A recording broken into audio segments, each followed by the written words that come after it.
Southwest Florida homeowners, here is some welcome news. There's a good chance your home is worth more today than it was last month at this time. Might be even worth more next month.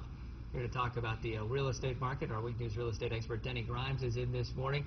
This is really interesting and good news, Denny. It's kind of a turnaround from where we've been for seemingly so long. You bet. You know, if our real estate market was a tennis match, I was a chair umpire, I would say advantage seller. Really? Yeah. So it's kind of really changed. The reason for that is the fall in inventory. There's very little out there.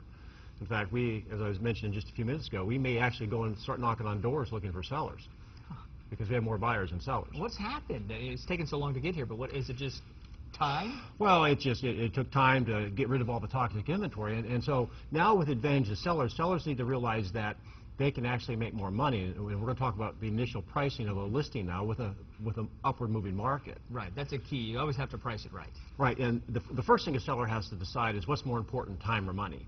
And the important thing is when the market was falling, the faster they sold, the more they made. Now with a market that is actually ticking up, sellers, if they exhibit a little patience, they may put more money in their pocket. And I brought a graph here to show, and you can see that the red line there is the top market value. You can see it's trending upward. So where should the initial price point be? Well, if you look at point C, that's like if you need to sell it like really fast, or that's where generally banks price their property, somewhere below, because time is more important than money. If you look at B, now this is where sellers make the biggest mistake, because they'll price it, and that point B is almost where the market was, where the last home sold in the neighborhood. And the agent may brag that they sold it in 35 minutes, but they probably left money on the table because point B does not take in consideration the trajectory of the market moving up.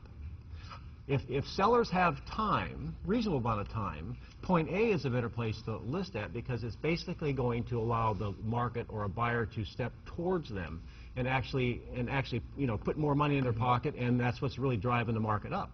Buyers don't have a lot to choose from. When they find something, they're willing to pay a premium price for it. So instead of going down, now you price just a little bit ahead, huh? The last sale, be, as you say, ahead of the market. That's right, because in the transitional market, the past sale is not an indicator of what the future sale will be. In the falling market, it's a sale less something. Now, with the market moving up, it's a past sale plus something. So, but sellers need to beware because there's not risk. There's some risk involved in pricing it too high, and it's called market risk. And it also is a cost of carry. You know, if you're paying a 6% mortgage plus your maintenance fees and taxes, and your price of your home may not be going up to cover that.